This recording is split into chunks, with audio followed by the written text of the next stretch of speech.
جو جنت کی مالکہ ہے وہ فدق کی بھوکی تھی. رونا تو اسی بات کا ہے یہ جناب سیدہ کو نہ دیتے، لیکن یہ تو نہ کہتے کہ فاطمہ گواہ پیش کرو، اور گواہ بھی وہ پیش کیے گئے جو مباہلہ میں تھے، ان گواہوں کو بھی جھٹلا دیا گیا. رونے والوں، مقاتل کی کتاب تاریخ بیان کرتی ہے کہ بی بی ایک دفعہ دربار نہیں گئی، بی بی کئی مرتبہ دربار گئی. ایک دفعہ گئی تھی، کئی گھنٹے تک کھڑی رہی، آخر میں سلمان کو کہنا پڑا رسول کی بیٹی سلمان کھڑے کھڑے تھک گیا ہے.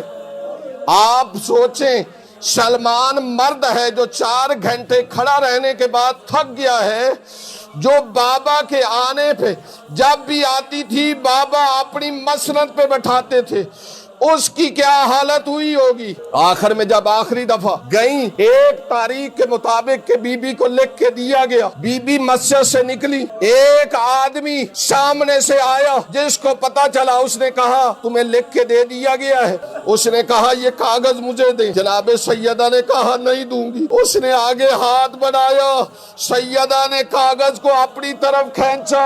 رونے والوں، اس ظالم نے سیدہ کو میں تو یہی کہوں گا بابا کی شہادت کا ایسا پھرسا دیا کہ فاطمہ منہ کے بل زمین پہ گری.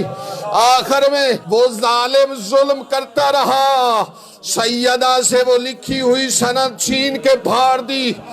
سیدہ گھر میں آ گئی، جس کا پہلو شکستہ تھا. 75 دن یا 95 دن زندہ رہی بابا کے بعد، لیکن سیدھے ہاتھ سے تسبیح نہیں پڑھ سکتی تھی. آخر میں جو سیدھے ہاتھ سے تسبیح نہیں پڑھ سکتی تھی، 13 جمادی الاول آئی، جناب سیدہ نے پورے گھر کا کام خود کیا. شہزادوں کے کباس دھوئے، شہزادوں کو تیار کیا. اس کے بعد شہزادوں کو کہا جاؤ نانا کی قبر پہ میرے لیے دعا کرو. اس کے بعد مولا علی کو بلایا، کہا یا علی آج میرے قریب بیٹھے، میرا دل چاہتا ہے کہ آپ سے کچھ باتیں کروں. مولا علی قریب آ کے بیٹھے، بی بی نے کچھ وصیتیں کی. سب سے پہلے تو بولا یا علی اگر خدمت میں کوئی کمی رہ گئی ہو تو مجھے معاف کرنا. اس وقت علی رو کر کہتے ہیں بطول کیسی باتیں کر رہی ہے، بطول کہتے ہی اسے ہیں جس میں کوئی کمی نہ رہے. اس کے بعد کہتی ہیں یا علی جن لوگوں نے مجھے رلایا ہے ان کو میرے جنازے میں نہ آنے دینا، جو میرے بابا کے جنازے میں نہیں آئے ان کو میرے جنازے میں نہ آنے دینا، جنہوں نے میری پسلیاں توڑی ہیں ان کو میرے جنازے میں نہ آنے دینا. رونے والوں، اس کے بعد مولا کو وصیتیں کرتی رہی. وصیتیں سن کے علی مسجد چلے گئے. سیدہ آسمہ بنت امیس کو یہ بول کے گئی کہ میں حجرے میں جا رہی ہوں، اگر میرے شہزادے آئیں پہلے کھانا پیش کرنا، بعد میں میرے ملنے کے لیے بھیجنا. اگر تسبیح کی آواز آتی رہے سمجھنا زہرا زندہ ہے، اگر تسبیح کی آواز بند ہو جائے سمجھنا دنیا سے جا چکی ہے. رونے والوں، تھوڑی دیر گزری، دونوں شہزادے گھر میں داخل ہوئے. کنیز سے کہا ہماری ماں کہاں ہے؟ کہا تمہاری ماں حجرے میں ہے. رونے والوں، کنیز نے کہا تم کیوں آئے ہو؟ تم تو دعا کرنے گئے تھے.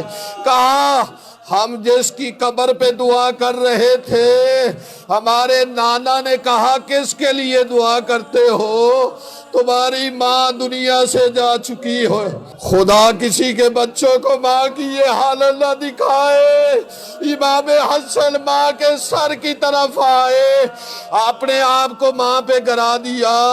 کہا مادر گرامی حسن تیرے بغیر زندہ نہیں رہ سکتا. حسین قدموں کی طرف بڑھے، ماں کے قدموں کو پکڑ لیا. کہا اماں میں کربلا کا غریب حسین ہوں. رونے والوں، آخر میں مولا کو حکم ہوا، مولا نے دونوں شہزادوں کو جدا کیا. علی غسل دینے لگے.